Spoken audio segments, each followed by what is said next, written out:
2 तारीख रविवार का दिन। मीन राशि वालों के लिए ग्रह नक्षत्रों का योग जो बनता दिखाई दे रहा है वो अच्छे से समझ लेना चाहिए आपको। मीन राशि वालों के लिए खासतौर पर ग्रह नक्षत्रों का प्रभाव जो हो रहा है वो आपके लिए इस दिन महत्वपूर्ण दिवस है। देवउठनी एकादशी है। गजकेसरी योग आपकी राशि में बनकर तैयार हो रहा है।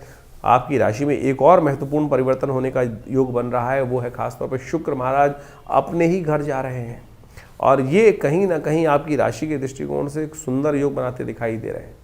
ऐसे में यदि कुछ खास उपाय यदि आप कर लें तो आपके लिए बहुत अच्छा रहेगा। इस दिन शुक्र का ये परिवर्तन आपकी राशि के दृष्टिकोण से हमें दिखाता दिखाई दे रहा है कि यदि आप भगवान विष्णु को पीले वस्त्र अर्पित करें और भगवान विष्णु को पीले जरी युक्त वस्त्र अर्पित करना, उनका पूजन करना, षोडशोपचार पूजन करना, ये आने वाले कुछ ही दिनों में चाहे लाख नेगेटिव ग्रह हों आपके लिए पॉजिटिविटी का रास्ता खोल सकता है। ये सुंदर उपाय आपकी राशि के दृष्टिकोण से बनता दिखाई दे रहा है। गजकेसरी योग है, शुक्र परिवर्तन की तरफ जा रहा है।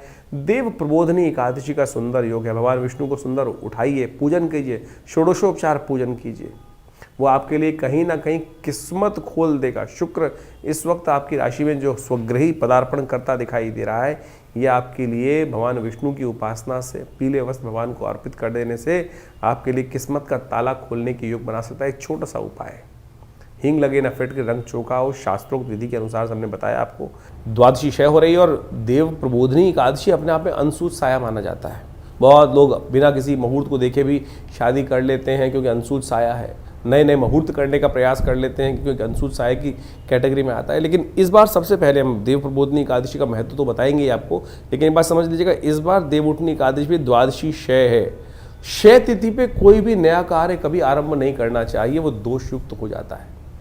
तो इसलिए इस बात का ध्यान रखें कि 2 नवंबर को जो देव प्रबोधनी एकादशी का योग बन रहा है वो विशेष तौर पर द्वादशी क्षय होने के कारण से एक अनसूत साय में बहुत थोड़ा सा कुछ विघ्न उपस्थित करता दिखाई दे रहा है। तो ऐसे में थोड़ा ध्यान रखते हुए कार्य करने की ज़रूरत रहेगी।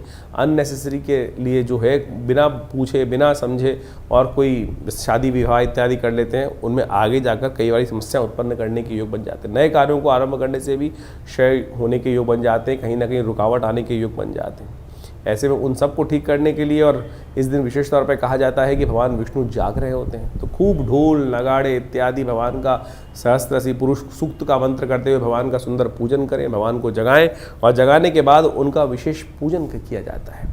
उनका पंचोपचार, षोडशोपचार, पंचामृत से स्नान, गंगा जल से स्नान, तुलसी दल विशेष इत्यादि के द्वारा समस्त रूप से पूजन कर उनका समस्त रूप से उनका पूजन करें। पंचोपचार, षोडशोपचार कहा जाता है भगवान समस्त मनोरथों को सिद्ध करने के योग बनाते हैं।